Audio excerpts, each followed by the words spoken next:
Hello दोस्तों, आप सभी को मेरा नमस्कार। हम आज की वीडियो में बात करने वाले हैं कि आपको फिक्स डिपॉजिट कितनी लिमिट में करवाना चाहिए, कि कितनी अमाउंट तक आप फिक्स डिपॉजिट करवा सकते हैं कि आपको टैक्स ना देना पड़े।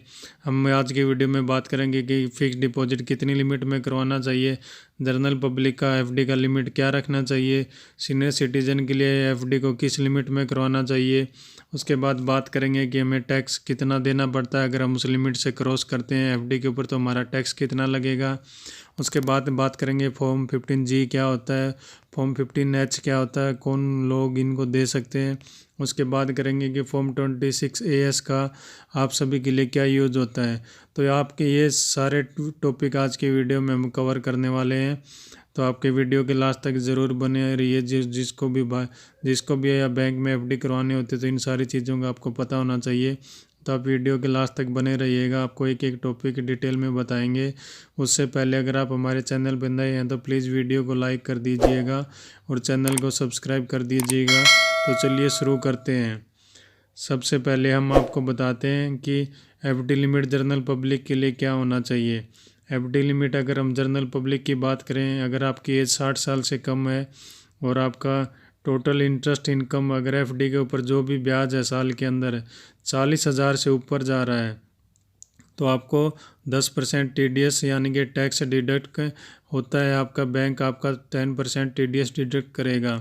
यहाँ पे 40,000 का मतलब अगर आपका टोटल लिमिट 40,000 से ऊपर जा रहा है, जो एफडी के ऊपर आपको ब्याज मिलेगा वो 40,000 रुपये। और इसका मतलब ये नहीं कि आपने एक बैंक में एफडी करवाया उसके ऊपर 40,000, ये आपने चाहे एक बैंक में एफडी करवाया हो, चाहे आपने 2 बैंक में या 10 बैंक में, मतलब आपके एक पैन कार्ड के ऊपर जितनी भी एफडीज होंगी सभी बैंकों की, उन सभी का ब्याज मिला के अगर आपका एक साल के अंदर 40,000 से ऊपर जा रहा है तो बैंक आपका 10% TDS डिडक्ट करेगा। अभी कई लोग आप सोचोगे कि अगर मैं एक बैंक में 2 लाख की करवा लेता हूँ, दूसरे में 2 लाख की करवा लेता हूँ, तो उस बैंक को भी पता नहीं लगेगा कि मेरा एफडी वहाँ पे है। लेकिन पैन नंबर के थ्रू सभी को पता लग जाता है कि एक पैन कार्ड के ऊपर आपको कितना इंटरेस्ट मिला है, तो उस हिसाब से आपका TDS डिडक्ट होगा। अगर बैंक आपका TDS डिडक्ट नहीं करेगा, मान लीजिए आपने एक बैंक में आपने 1 लाख रुपए का एफडी करवाया और उसके ऊपर आपको 7,000 ही हुआ, तो बैंक आपका TDS डिडक्ट नहीं करेगा। फिर भी आपको अपना इनकम रिटर्न फाइल करते टाइम अगर आपकी इनकम टैक्सेबल है तो आपको वो इनकम भी उसके अंदर ऐड करनी होगी और उसके ऊपर आपको टैक्स देना होगा। तो ये था रूल जनरल पब्लिक के लिए कि आपको किस लिमिट में आप अपना एफडी करवा सकते हो और कितने पे आपको टैक्स देना पड़ेगा। तो हम आपको एक एग्जांपल के थ्रू बताएंगे कि अभी आज के जनवरी 2023 की बात करें तो जो अभी एफडी के ऊपर इंटरेस्ट जनरल पब्लिक में गवर्नमेंट बैंक जो अच्छे बैंक दे रहे हैं, अभी आई थिंक जो maximum rate of interest general public को मिल रहा है वो 7.30 मिल रहा है। तो उस हिसाब से अगर हम कैलकुलेट करें तो अब हम आपको बताएंगे कि कितने रुपए की आप एफडी करवा सकते हो जिसके ऊपर आपको टैक्स ना देना पड़े। तो चलिए हम एक कैलकुलेटर के थ्रू आपको बताते हैं कि कितने रुपए की आप एफडी करवाओ मैक्सिमम, तो आपको टैक्स ना देना पड़े। तो चलिए देखिए, या हम कैलकुलेटर में देख रहे हैं अगर हम 5 लाख का एफडी 7.30 के रेट के हिसाब से 1 साल के लिए कराते हैं तो जो हमें ब्याज मिलता है 37,511 मिलता है।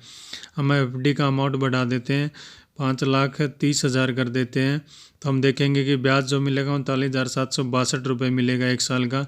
अब इसको थोड़ा और बढ़ा लेते हैं, 5,33,000 कर लेते हैं, तो हमें जो ब्याज मिलेगा 39,987 रुपये मिलेगा।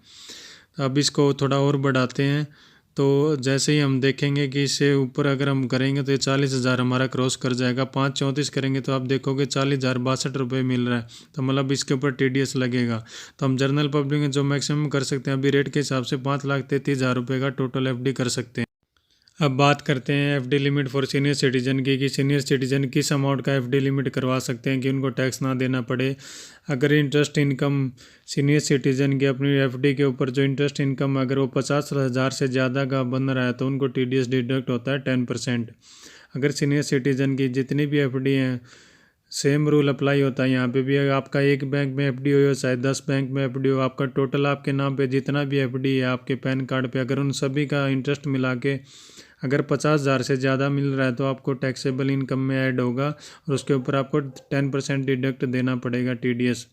तो ये भी हम एग्जांपल के थ्रू समझते हैं कि आप अगर सीनियर सिटीजन हैं तो आज जनवरी 2023 में जो रेट चल रहा है उसके हिसाब से आप कितने रुपए का मैक्सिमम एफडी करवा सकते हैं कि आपको टैक्स ना देना पड़े। तो चलिए मैं कैलकुलेटर के थ्रू आपको बता देता हूँ कि आपको कितने अमाउंट का मैक्सिमम एफडी करवा सकते हैं। तो चलिए आप कैलकुलेटर के अंदर देखते हैं। अगर हम रेट की बात करें तो अभी जो maximum rate of interest senior citizen को जो गवर्नमेंट बैंक बड़े बैंक दे रहे हैं वो 8.05 दे रहे हैं। तो उस रेट के हिसाब से हम कैलकुलेट करते हैं कि आपको कितना अमाउंट पे टीडीएस डिडक्ट नहीं होगा।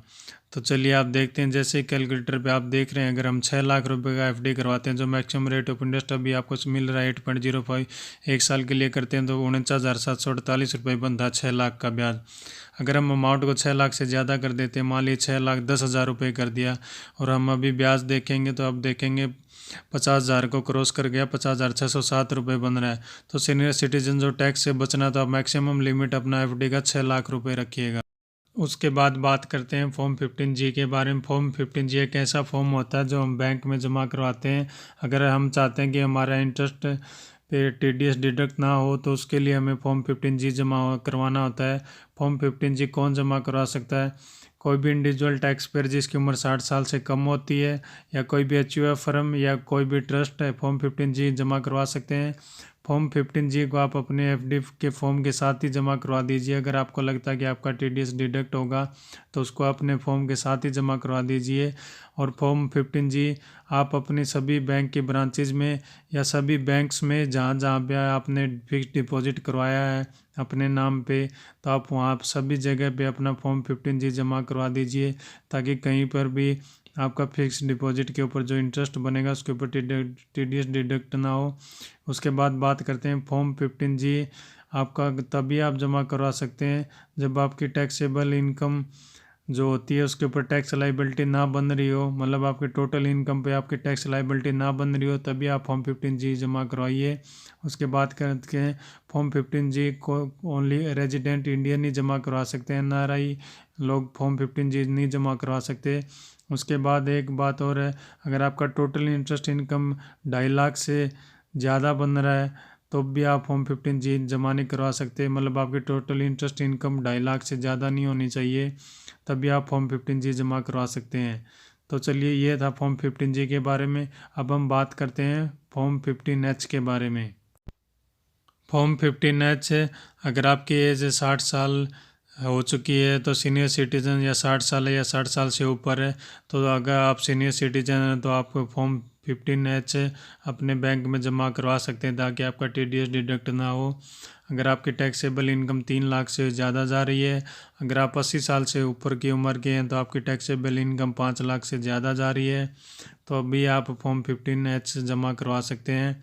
फॉर्म 15H भी आप सभी बैंक में ब्रांचेज में जहाँ जहाँ आपने फिक्स डिपॉजिट करवा सकता है आप सभी जगह अपना फॉर्म 15H जब भी आप डिपॉजिट कराएं उसके साथ ही अपना जमा करवा दें ताकि आपके इंटरेस्ट के ऊपर टीडीएस डिडक्ट ना हो।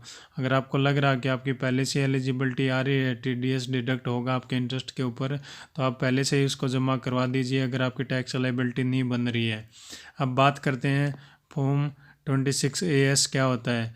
फॉर्म 26AS ऐसी स्टेटमेंट होती है जो टीडीएस आपका बैंक कट कर लेता है तो आप की वो स्टेटमेंट के अंदर फॉर्म 26A वही स्टेटमेंट होती है जो आपकी बताती है कि आपका कितना टैक्स है, कहाँ पे भी किसी भी डिपार्टमेंट ने कट किया है जो भी आपकी इनकम होती है टैक्सेबल इनकम उसके ऊपर जो भी टीडीएस कट किया होता है वो सारी स्टेटमेंट फॉर्म 26AS के अंदर आपको शो कर जाती है। तो form 26AS online income tax के पोर्टल से डाउनलोड होता है। जब भी हम इनकम टैक्स फाइल करते हैं तो वहाँ पे हम 26AS अपना डाउनलोड कर सकते हैं। तो उसके अंदर हमारा जो भी टीडीएस कटा होता है पूरे साल के अंदर तो हमारा सारा टीडीएस वहाँ पे शो करता है। तो ये था मेरा आज का वीडियो कि हमें एफडी किस लिमिट में किस अमाउंट का बनाना चाहिए, फॉर्म 15G फॉर्म H कब देना चाहिए और 26AS क्या होता है। अगर आपको वीडियो में थोड़ी सी भी इन्फॉर्मेशन मिली हो, आपकी जानकारी बढ़ी हो तो प्लीज़ मेरे चैनल को सब्सक्राइब कर दीजिएगा और वीडियो को लाइक कीजिएगा और अपने दोस्तों के साथ शेयर कीजिएगा। आप सभी का दिन शुभ रहे। जय हिंद।